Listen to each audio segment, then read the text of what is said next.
Kemerdekaan merupakan hak kedaulatan bagi seluruh rakyat suatu negara. Hal itu yang sedang kita rasakan sebagai rakyat Indonesia. Tak terasa sudah memasuki 71 tahun kita merdeka. Harapan sang proklamator tidak ada hal lebih penting kecuali rakyat Indonesia bebas dan makmur dalam segala hal. Tak kecuali dalam dunia pendidikan, tapi dengan seiringan dengan zaman, bergantinya kursi kepemimpinan kebijakan turut berganti. Nampak hanya untuk kepentingan sebagian kelompok semata, hingga rakyat terutama guru dalam hal ini menjadi sasaran empuk dalam mencari celah dan kesalahan utama dalam setiap problematik yang ada. Berikut ini kisah perjuangan seorang guru dan murid setianya yang terus optimistis dalam mewujudkan generasi penerus bangsa agar tetap berpendidikan di tengah kisruh kebijakan yang terus berganti. Dikisahkan ada sebuah yayasan bernama SMK Agung Mulia, di mana sekolah ini terletak di Jalan Perapatan Parseh, Kecamatan Socak, Kabupaten Bangkalan. Terdapat guru dan murid yang terus gigih dalam menciptakan proses belajar mengajar demi kemajuan pendidikan Indonesia di tengah keterbatasan sarana dan prasarana pada awalnya hingga pada akhirnya menjadi tumpuan atau kepercayaan masyarakat sekitar dalam mewujudkan siswa yang berpendidikan dan berakhlak mulia. Assalamualaikum warahmatullahi wabarakatuh.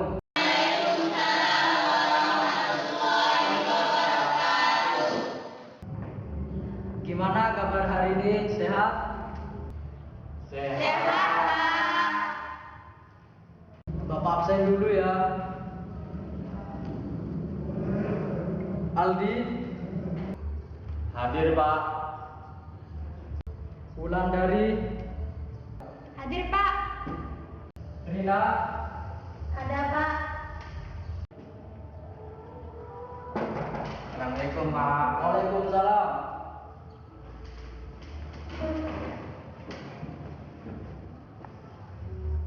Maaf, Pak, kami terlambat. Kenapa kau bisa terlambat? Maaf, Pak, sebelumnya. Kami berangkatnya agak kesiangan, masih bantu-bantu ibu di rumah. Dan waktu kami habis karena kami berjalan kaki, Pak. Ya, silakan duduk. Terima kasih, Pak.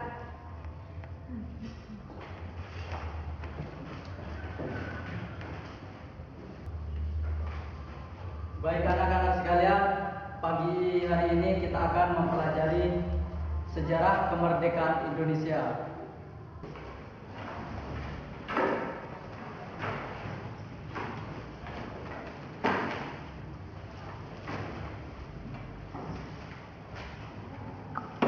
Seperti yang kalian ketahui bersama, kemerdekaan Indonesia diperingati setiap tanggal 17 Agustus dan saat ini Indonesia berumur 7.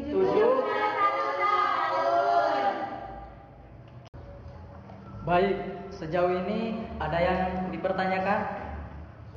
Pak, Iya. sebenarnya bagi kita yang berstatus pelajar, apa tindakan yang sesuai dan pantas untuk memaknai arti sebuah kemerdekaan?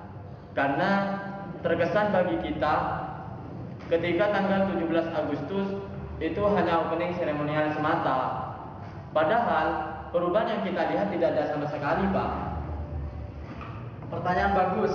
Terima kasih sebelumnya. Kemerdekaan memang beragam tanggapan dan aksi dalam memperingati. Cuma kita sebagai pengingat, terutama kalian sebagai pelajar, harus terus bersemangat melawan kebodohan.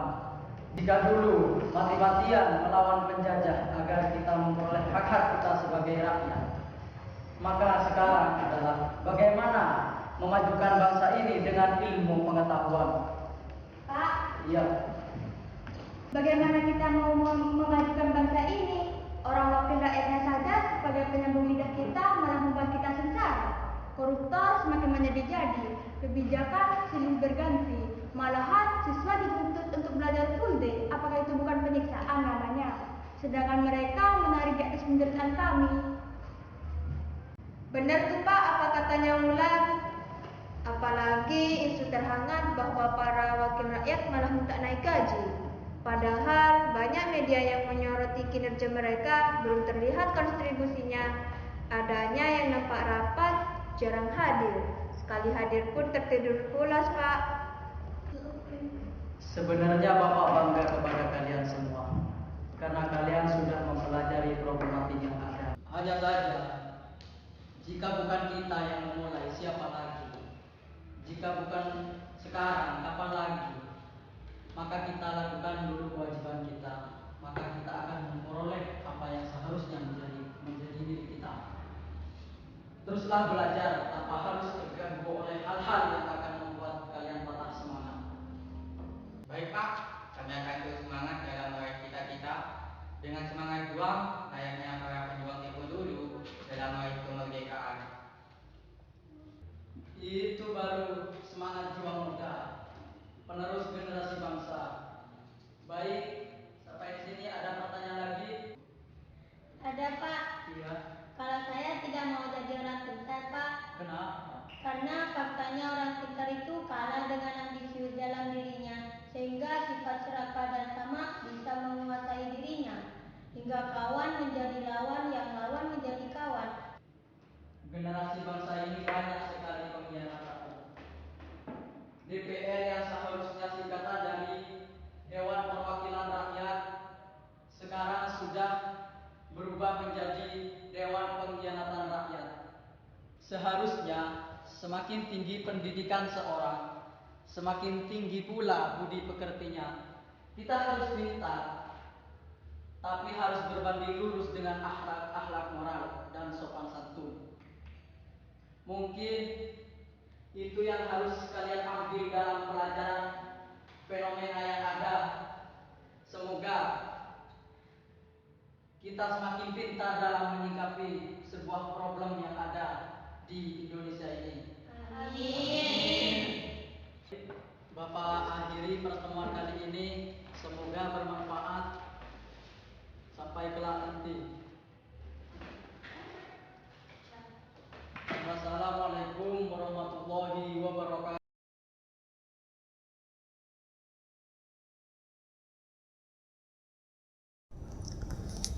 Keresahan-keresahan yang muncul dari pemikiran siswa dalam diskusi bersama guru mereka. Dampak dari isu hangat yang memang jadi sorotan dari beberapa media.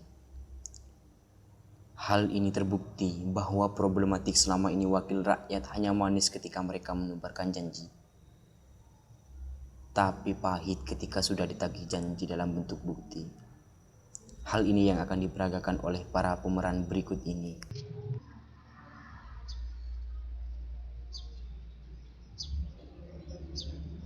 Halo, Assalamualaikum. Waalaikumsalam Pak. Bu, gimana untuk rapat hari ini? Jadi tidak? Oh maaf Pak, hari ini tidak bisa. Bagaimana kalau rapatnya besok aja? Sekalian bahas proyek kita dengan Bapak Raharjo juga. Baik Bu, kalau begitu saya tunggu kehadirannya besok. Baik Pak, kalau begitu sampai ketemu besok.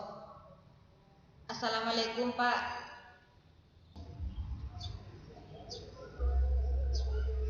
Ya, waalaikumsalam.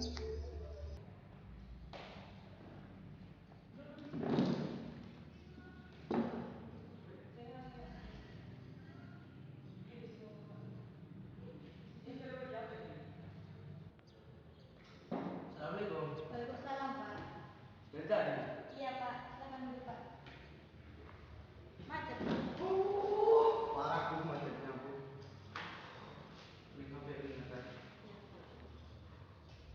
Ini saja sambil nunggu Pak Sugiono, kita akan mencari saja dulu. Pak Informasi. Assalamualaikum. Waalaikumsalam. Ini dia ini tunggu-tunggu aja. Maaf agak terlambat, biasa ada sedikit urusan dengan sekolah. Iya tidak apa-apa. Lagi kita juga sedang kosong. Betul tidak Pak Raharjo? Betul itu asal politika aja. Yang lain sih kurang. Baik, mari segera kita mulai. Baik Pak.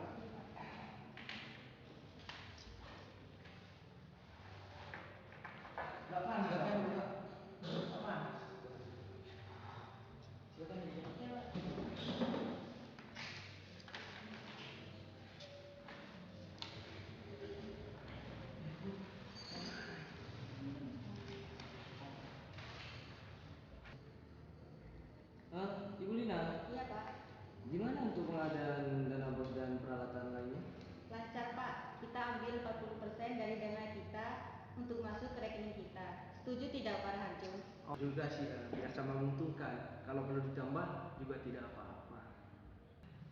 Jangan dulu lah Pak, kita main bersih dulu, jangan gegabah. Kita pertimbangkan untuk jangka panjangnya. Janganlah Pak, kalau kita ketahuan, ludeslah kita. Ya juga sih kalau dipikir-pikir. Gini saja, biar Bu Lina saja yang menghandle semua pelaksanaannya. Walah, bereslah Pak, pasti hasil. Percaya sama Ibu Lina. Oke, berhubung semua sudah jelas, kita akhiri dulu rapat hari ini. Baik Pak. Halo Bu. Oke Pak, kita bekas-bekasnya kita tutup saja biar kita pulang.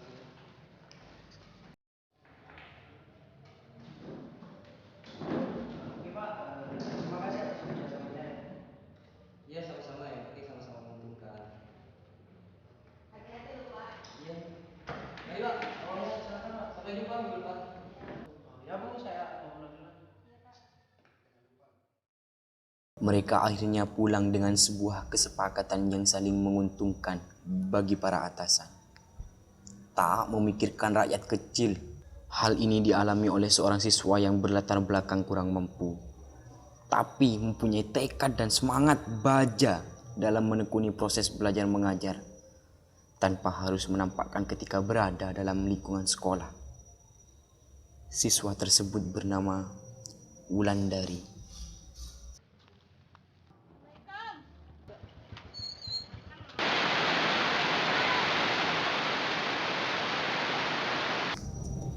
Seorang siswa pada dasarnya diketahui hanya bertugas untuk belajar dan tidak dibebani dengan tugas lain sekolah. Itu pada umumnya.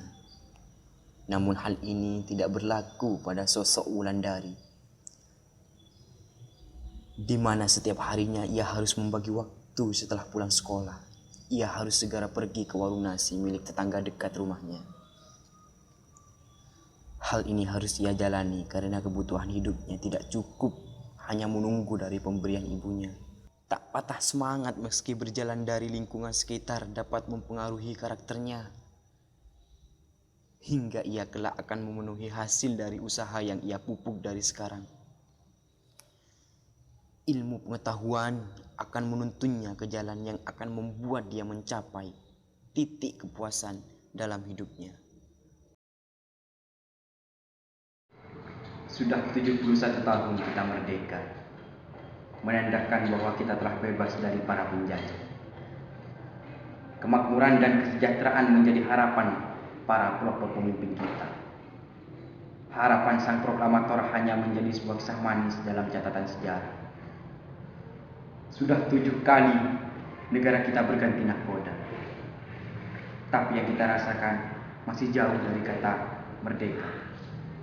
Nahkoda pertama sang proklamator tercinta, Insinyur Soekarno membangun bangsa dengan partnernya Bung Hatta, dengan tanpa ragu membangkitkan semangat bangsa dengan dasar Pancasila. Dengan jagonya mampu mengguncangkan dunia hanya dengan 10 pemuda.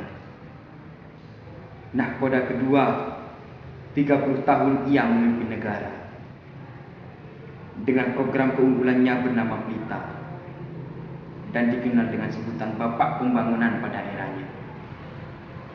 Tapi ada catatan di mana semua harus di bawah komandonya. Jika ada yang bersuara untuk menolaknya, maka ia akan berakhir di lautan samudra atau hilang tanpa tanda. Nahkoda ketiga, sang wakil yang naik tahta, mewarisi pecahnya masa Orba. Belum sempat ia menjajah samudra, ia terhenti di tahun pertamanya. Dibanggakan di Eropa, tapi dipermainkan di Indonesia. Nahkoda keempat, sang kiai dengan hati terbuka. Ia terhenti di sidang istimewa ketika tokoh-tokoh reformasi berebut istana menganggap dirinya lebih baik darinya. beliau memberikan tanda ketika ia meninggalkan istana. Berbusana yang dianggap tak pantas bagi seorang pemimpin negara, tak sadar bahwa itu adalah sebuah petanda akan suasana negara yang sudah pecah belah akibat kerakusan dari seorang para pengaku sang revolusioner negara. Nahkoda kelima, nahkoda pertama perempuan yang akan memimpin negara. Dari tangan ibunya bendera pustaka tercipta, tapi apa daya. Politik merusak citranya dalam mengambil keputusan dalam amarah. Belum tuntas membuktikan janjinya, kasus demi kasus mencoreng nama baiknya. Nahkoda keenam mulai menampakkan muka. 2 pemilu memperoleh suara. 2 kali disumpah atas nama Garuda. Tapi itu hanya awal cerita. Cerita panjangnya terpampang di berbagai media. Lapindo, Senturi, Munir, Hambalang kami menolak lupa. Nahkoda ketujuh datang dengan program nawacita, memberikan harapan untuk bangkit dan mengangkat nama negara, menghapus simbol bagi para hatersnya yang menganggapnya hanya sebagai boneka Amerika.